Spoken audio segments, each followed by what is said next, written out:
আসসালামু আলাইকুম, আমি শাহরিন সেজুতি, ফরএভার লিভিং প্রোডাক্টের একজন গর্বিত বিজনেস ওনার। আমাদের সাথে আছেন ফরএভার লিভিং প্রোডাক্টসের সম্মানিত সিনিয়র ম্যানেজার, এলিট গ্রুপের co-founder and chief associate director এবং আমাদের সকলের প্রিয় মোহাম্মদ জাহিদ হাসান বস। বস আসসালামু আলাইকুম। ওয়ালাইকুম আসসালাম। বস কেমন আছেন? জি আলহামদুলিল্লাহ, আপনি ভালো আছেন? আলহামদুলিল্লাহ বস, আমিও ভালো আছি। বস আপনার কাছে আমাদের একটি প্রশ্ন হচ্ছে, বর্তমান যুগের সাথে তাল মিলিয়ে এজ এ স্টুডেন্ট এবং আমাদের ইয়ং জেনারেশনের কেরিয়ার বিল্ড আপের ক্ষেত্রে এবং আমাদের কেরিয়ারটি সফলভাবে গড়ার ক্ষেত্রে আমাদের ঠিক কোন কাজগুলো করতে হবে, যদি আমাদের সকলের উদ্দেশ্যে একটু বলতেন। ধন্যবাদ আপনাকে। ক্যারিয়ার গড়ার জন্য ইয়ুথদের জন্য আমার সাজেশন থাকবে মেইনলি চারটা। প্রথমত, আমরা ইয়ুথরা একটা ফিক্সড মাইন্ডসেটের ভিতরে রয়ে গেছি। এই ফিক্সড মাইন্ডসেট থেকে আমাদেরকে বের হতে হবে। আমরা যেমন মাইন্ডসেট চিন্তা ভাবনা করি, আমাদের এসএসসি, ইন্টার, অনার্স, মাস্টার্স, এভাবে চাকরি প্রিপারেশন আফটার দ্যাট জব। এই মাইন্ডসেট থেকে আমাদেরকে বের হতে হবে। আমাদেরকে বক্সের বাইরে চিন্তা করতে হবে। কারণ খেয়াল করে দেখুন, আজকে লাইফে যারা বড় কিছু করছে তারা অ্যাভারেজ চিন্তার ভিতরে নাই, তারা ডিফারেন্ট কিছু করার চিন্তা করছে। সো ইয়ুথ জেনারেশন যদি লাইফে বড় কিছু করতে চান, আপনি বর্তমান সময়ে কোন অপরচুনিটি, কোন বিষয় খুব দ্রুত গ্রো করছে এবং ফিউচারে তার মার্কেট থাকবে, এমন অপরচুনিটি তালাশ করে আপনি একটু বক্সের বাইরে চিন্তা করেন।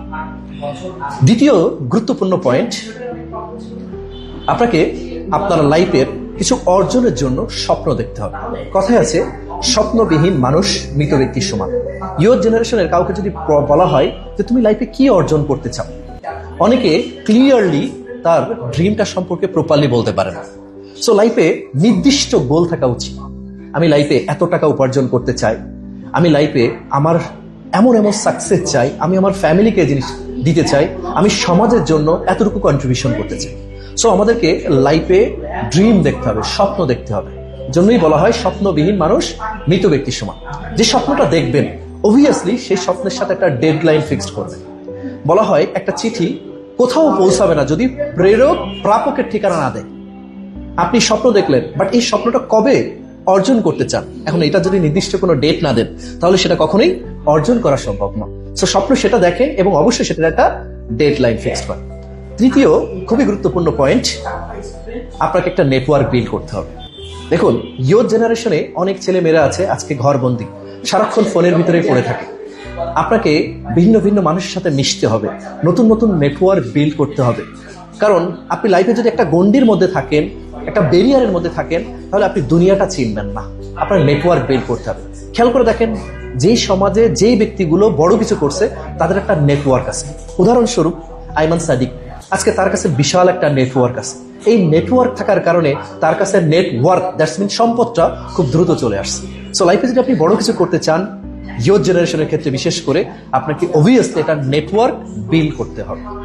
নাম্বার 4 পয়েন্ট এবং লাস্ট পয়েন্ট, আমরা ইয়ুথ জেনারেশনটা একটা জায়গায় থেমে যাই। সেটা কি? সাহসী হওয়া থেকে। আমরা ইয়ুথ জেনারেশনটা অনেকেই ভাবি যে না, কিছু একটা করতে গেলেই আমাদের ফ্যামিলি আমাদেরকে বলে, না তোমাকে আমরা পড়াশোনা করতে পাঠিয়েছি, তুমি পড়াশোনা করো। এই যে ফ্যামিলি আমাদেরকে বাধা দেওয়ার সাথে সাথেই আমরাও এই সাহসী মন মানসিকতা থেকে ডিস্ট্রাক্ট হয়ে যাই। আমাদের ভিতরে ওই সাহসী মন মানসিকতা দরকার না, ইয়েস আমি নতুন কিছু করবো, ইয়েস আমি নতুন কিছু স্টেপ নিব, এই সাহসিকতা দরকার। আর ওই সাহসের সাথে দরকার ধৈর্য। কারণ যে কাজই করেন আপনি, সেই কাজে সফলতা কখনো ওভারনাইটে আসবে না।